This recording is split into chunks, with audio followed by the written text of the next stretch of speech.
সর্বসাকুল এই মেলাতে 3 থেকে 4 লক্ষ লোক হয়েছে কিনা সন্দেহ আছে। আচ্ছা, এটা কত সালের পরিসংখ্যান? এই 2025-এর পরিসংখ্যান বলছেন, না 2024-এর গঙ্গাসাগর থেকে 2025-এর এই গঙ্গাসাগর মেলা? এই 1 বছরে যে সমস্ত তীর্থযাত্রীরা সাগরে এসছে তাদের পরিসংখ্যান বলছি? আমি ঠিক বুঝতে পারছি না। টোটালটাই ভাঁওতামি এবং জল মেশানো পরিসংখ্যান। এবছর গঙ্গাসাগর মেলা একদম শুনশান এবং টোটালটাই অব্যবস্থাতে পরিপূর্ণ। গঙ্গাসাগর মেলাতে শুধু পুলিশের আধিকারিক, পিএইচই স্টাফ, সরকারি সব স্টাফেরা ভর্তি। আর অব্যবস্থার কথা বলতে গেলে মুখ্যমন্ত্রী মমতা বন্দ্যোপাধ্যায় ঘটায় করে হেলিকপ্টারে করে চলে এলেন, কিন্তু সাধারণ পুণ্যার্থীরা কিভাবে গঙ্গাসাগর মেলায় আসবে তার জন্য উনি অনেক টাকা খরচ করেছেন, কোটি কোটি টাকা দিয়ে নদীতে ড্রেজিং করেছেন, কিন্তু সব টাকাগুলো তৃণমূল নেতাদের পকেটে ঢুকে গেছে।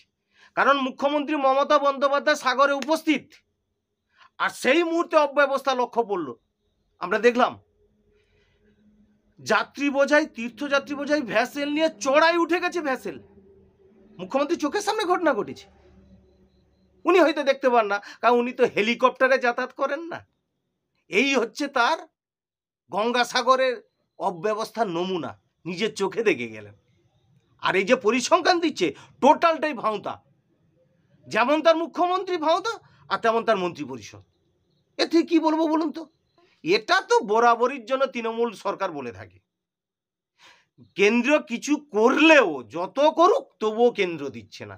এটা রোগে পরিণত হয়েছে, টিএমসিদের নেতাদের রোগে পরিণত হয়েছে। আচ্ছা, আপনারা বলুন তো, এই গঙ্গাসাগর মেলার প্রস্তুতি হিসাবে ডিএম কতবার বৈঠক করেছে, মুখ্যমন্ত্রী এসে কতবার বৈঠক করেছে নবান্নতে, কিন্তু একদিনের জন্য ওনারা বলেছেন যে আমরা কোনো এই বৈঠকে কেন্দ্রীয় আধিকারিককে ডেকে পাঠিয়েছি যাতে এই গঙ্গাসাগর মেলাটাকে কেন্দ্রীয় মেলা হিসেবে ঘোষণা করা হয়, এবং তাদের কাছ থেকে পরামর্শ চেয়েছে বা লিখিত আকারে তারা কোনো কিছু জানিয়েছে? দেখাতে পারবেন না, কারণ তাহলে তো টাকা আর পকেটে ঢুকবে না তৃণমূল নেতাদের, না? এরকম করে নোংরামো এইসব তৃণমূলের নেতা মন্ত্রীরা করে বেড়াচ্ছে।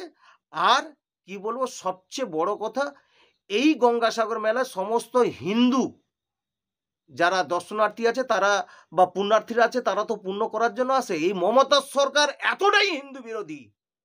দেখুন, এই যে ভ্যাসেল ভাড়া, আমরা লোকাল সাগরদ্বীপের অধিবাসী, আমরা এই ভ্যাসেল পেরোই 9 টাকা টিকিট, এরা এতটাই ট্যাক্স পোষায়, এই গঙ্গাসাগর মেলার সময় ওই টিকিটের মূল্য হয়ে যায় 40 টাকা। মমতা ব্যানার্জি এমনি মেলা করে আর এমনি এত লক্ষ লোক দেখায়, এখানে কোটি কোটি টাকা একটা ঘাবলা। তদন্ত হলে দেখতে পাবেন, এই যে এত লোক হয়েছে বলছেন না, সব ধরা পড়ে যাবে। টোটালটাই 2 নম্বরই চলছে।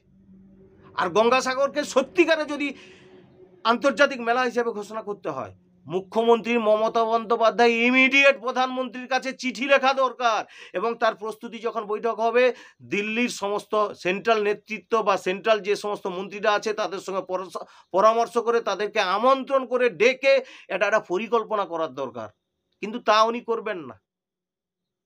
ভাঁওতা মুখ্যমন্ত্রী আর ভাঁওতা পরিসংখ্যান, এর থেকে আর কি বলবো। অরুণাভ দাস, মথুরাপুর সাংগঠনিক জেলার হ্যান্ডলুম অ্যান্ড ওয়েভার সেলের কনভেনার, ভারতীয় জনতা পার্টি।